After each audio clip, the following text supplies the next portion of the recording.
Thank you, Yes. Renu, for your story. As a pediatrician, I come across a lot of children with special needs, and it really helps parents to know that people have walked the same path, and to come out of your own difficulties and give strength to somebody else. That's really wonderful. Thank you for what you do. Thank you. So, Dr. Mary, please introduce yourself and tell us where you are located, and please tell us a story. So, good evening, everyone. Greetings from Mumbai. I am Dr. Mary. I am a pediatrician and a storyteller. And today it's the 21st of February, and it's 9:20 here in Mumbai. And here I begin my story. The frangipani tree stood in the corner of this large playground. It was the only playground for all the children who lived in that area. And it was the only tree in that ground. And all around it were small bushes and shrubs. The frangipani tree was where all the children who played in that playground would collect in the afternoon to rest among its branches. And some girls would come and shake the branches, and the flowers would fall from the tree. And the children would gather those flowers and make garlands for themselves, and some would put it in their hair. And the tree enjoyed all of this. She loved to have these little children all around her. However, there were some children who were not so nice to her. Some would come and, break the leaves, break the branches. And there would be some who would take a stone and maybe, carve into the bark of the tree. And ouch, that really hurt. But there was nothing she could do. She just stood there and she endured. And finally, after months of putting up with all of this, she was said to herself, enough. This is enough. I can't take it anymore. And I have to do something about it. And let me see what I can do. And then from that day onwards, she refused to bloom. The flowers slowly stopped appearing. The children who came to her for her flowers slowly stopped coming to her. But the other ones who still came to break the twigs and have some sense of fun were still there. So then she went a step further. Her leaves stopped coming up. So all you could see were her branches and few leaves here and there. But that didn't stop the children who came there uh, looking for just some cheap fun. But the ones who really enjoyed her shade, they did stop coming. And so she went further and further, and slowly it reached a point where all that was left was just the branches. And the tree reached such a stage that she couldn't really recognize that at one point she was this beautiful flowering tree. And here she felt all alone because now nobody was ever visiting her. And she really felt like she didn't want to go on anymore. And just at this dark point in her life, the next very day, she saw a beautiful rainbow come up in the sky. And it was not like any regular rainbow, it looked magical. And from that rainbow, it seemed like a lady was walking towards her.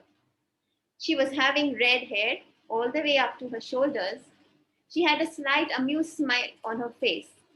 And she was wearing this long flowering dress with flowers, and the dress going all the way up to her fingers and all the way flowing down to her toes.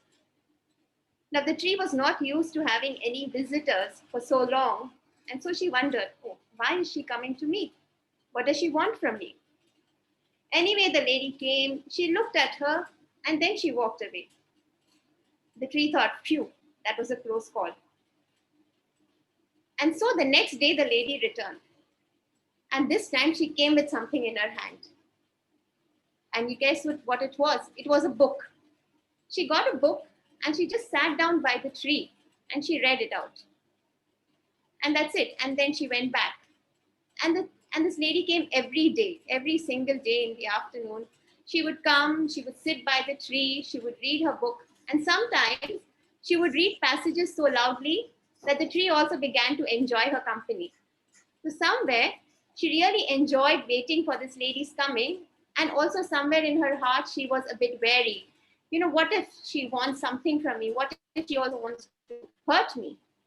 And so on. And but she did enjoy those days that she spent with her. Now, one day she saw this lady coming with a big wheelbarrow towards her.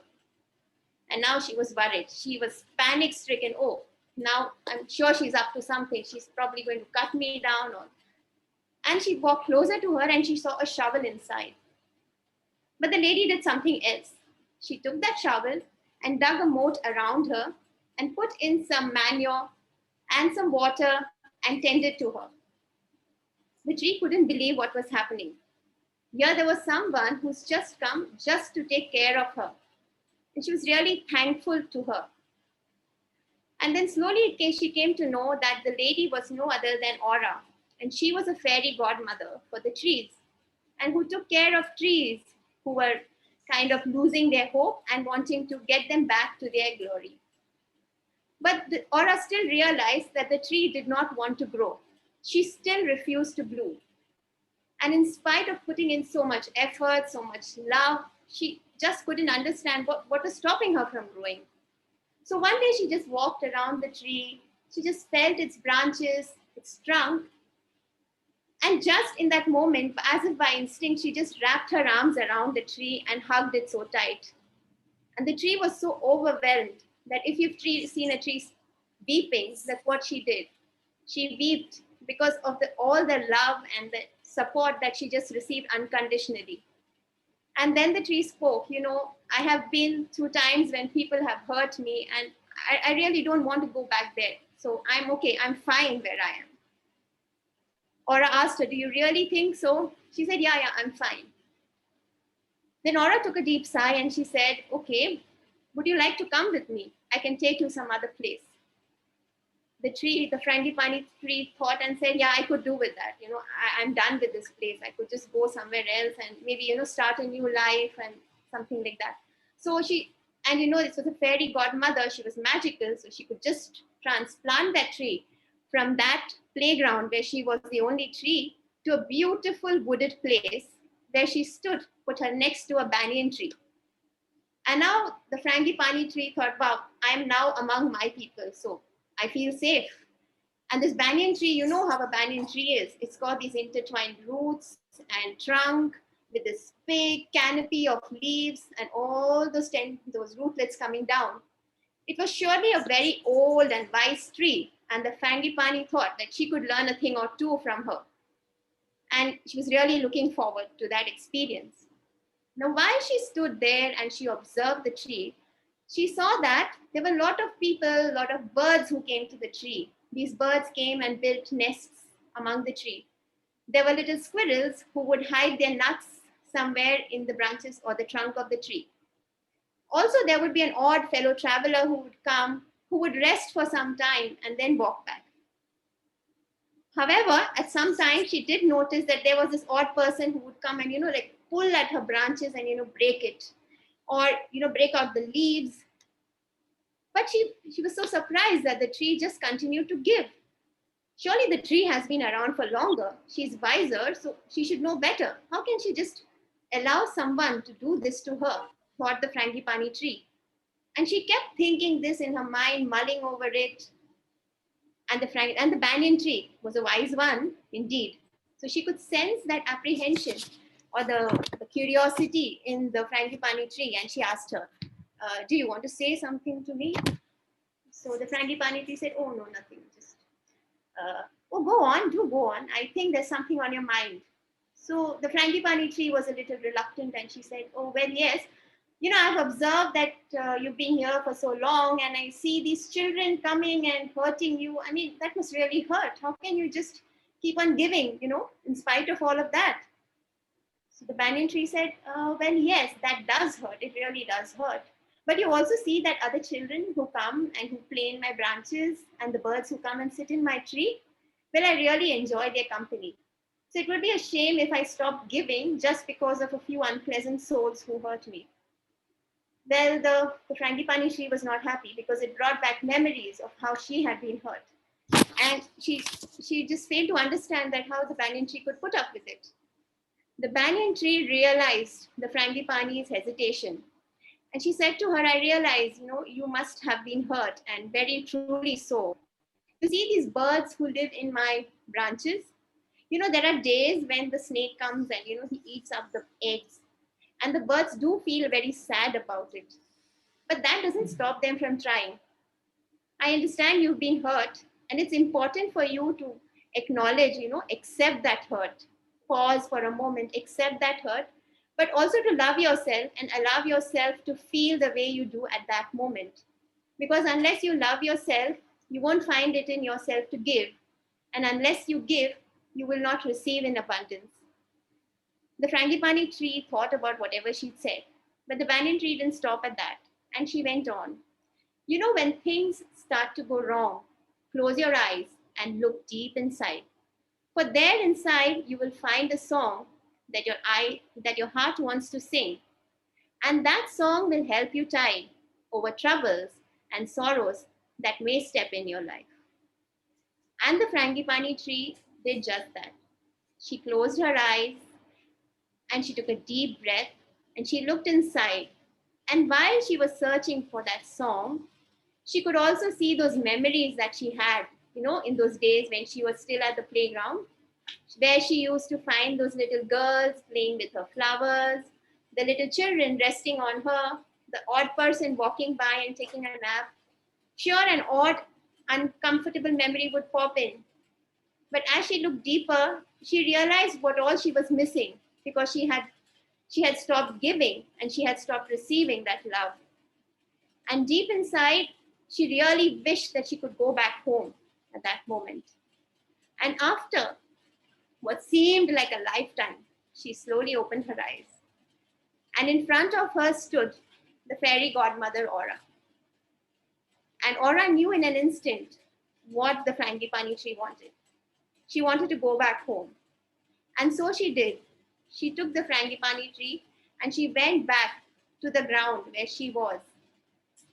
And even now, there are days when the frangipani tree feels sad and she refuses to bloom. But every time that happens, she looks deep inside her heart and she finds that song and she sings that song to herself and it gives her the strength to go on. So, would you like to hear that song? So, this is a song which is actually a folk song from the Appalachian folk song, which is like a nursery rhyme for children as well. And it's got a lot of repetition. I've just changed it a bit for my story. So it goes like this. I am a tree, the pretty little tree, the prettiest one could be. And the tree's in a hole and the hole's in the ground and the green grass grew all around, and the green grass grew all around. And on that tree, there were some branches, the sturdiest ones that there ever could be. Oh, the branches on the tree and the tree in the ground, and the green grass grew all around, and the green grass grew all around. And on those branches, I had some leaves, the greenest leaves that there ever could be. And the leaves in the branches, and the branches on the tree, and the tree in the ground, and the green grass grew all around, and the green grass grew all around. And in those leaves, there were some nests, the coziest nests that there ever could be. Oh, the nests on the leaves, and the leaves in the branches, and the branches on the tree, and the tree in the ground, and the green grass grew all around, and the green grass grew all around. And in those nests, there were some birds, the most colorful birds that there ever could be. Oh, the birds in the nest, and the nest in the leaves, and the leaves in the branches, and the branches in the tree, and the tree in the ground. And the green grass grew all around, and the green grass grew all around. And now those birds, they sing with me the most beautiful song that there ever could be. Oh, the birds in the nest, and the nest in the leaves, and the leaves on the branches, and the branches on the tree, And the green grass grew all around, and the green grass grew all around. And the green grass grew all around, and the green grass grew all around. And with that, I end my story. Thank you for listening.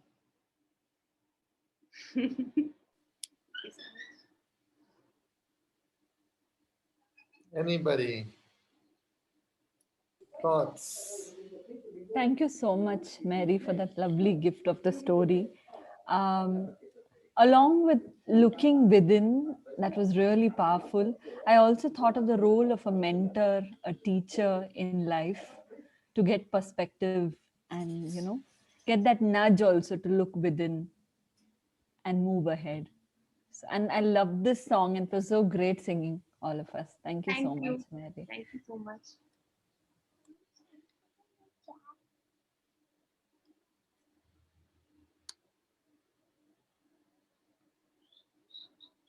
Thank you. Thank you for all your messages. So this is also a story that I wrote for myself in the storytelling therapy workshop with Dr. Eric. Though I did work on it a bit more after the workshop ended. And yeah, here I am. Yes, I recognize elements from the flowering tree folktale. Yes, yes. Wonderful. You made your own folktale. Mary, I appreciate how much pleasure you seem to take in telling the story. You seem to really enjoy it. And I think we all know that the story will be more successful if you really enjoy it as you either choose a story or create your own story. So thank you for that. Thank you so much.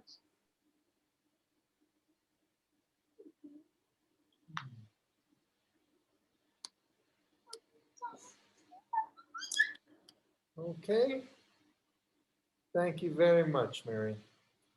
Thank you. This My was pleasure. wonderful. Okay. Now,